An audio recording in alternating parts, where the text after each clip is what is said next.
Hey guys, it's Brandi over here at Earthly Outfitters. I wanted to give a little follow-up from the story yesterday. Since Alan he didn't experience it, so he can't really speak on what it was like.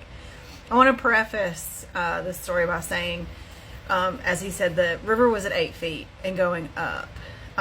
Typically, the river around here, optimal levels are around 3.5 to 4.5. So the river was high. So that was our first mistake.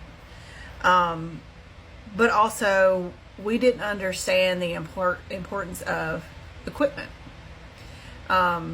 It's fine. When we started this, we bought kayaks that were fairly inexpensive because we weren't sure if we were going to be able to commit to it, how we were going to feel about it. And I quickly learned that it is equipment specific. Which is why we picked the kayaks that we picked that we currently sell at the store. They're safe, they're reliable, they're not going to wrap around a rock. So as he said, we started out at 8 feet and we got to the little rock dam that's right there at the power plant. I flipped there, which that's not new. I flipped there a couple times. Got back on, no problems. We got down to the shoals and everyone had started to go to like a tributary that was off to the side, and I didn't see it till it was too late that they were doing that. And so I turned sideways at the shoals to paddle over there to them, and the powers that be said, no, we're not doing that. So I flipped. I couldn't move because I was right there at a rock.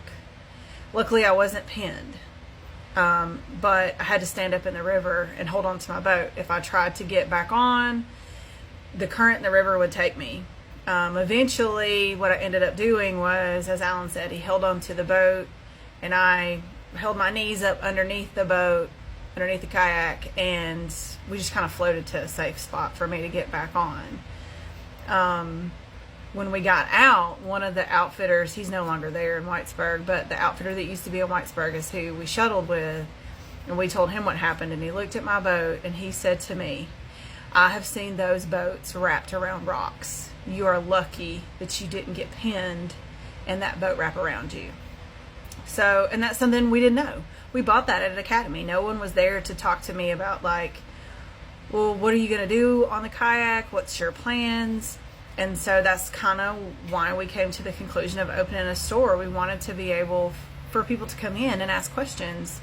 And even if you don't purchase one of ours, there's Crescent that's local. There's a lot of boats, kayaks that are safer than the ones that Academy and like Tractor Supply and Walmart sell. There's a reason that those are more inexpensive than the ones here.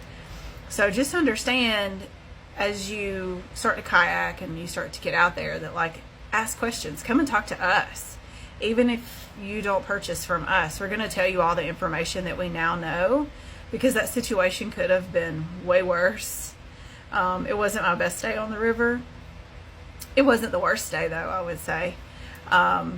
So just be safe, and the more you know, the better off you are. So understand what river levels, when you go onto a new river, what river levels are optimal. And really, if a river is rising, that's usually not a good time to decide to head out on the river unless you're really experienced and you know what you're doing and you know the river. So but anyway, so that's kind of more of the details of the story, guys. I appreciate my husband thinking it was remarkable. I didn't think it was remarkable.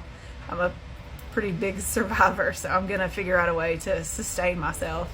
But just stay safe, like I said. And if you have any questions about the rivers that we've been down, even, we can tell you what to avoid, what to look for, which side of the river to go down. There's all kinds of information out there that's very important when you start kayaking and paddleboarding in lakes and rivers. And the more you know, the better off you are.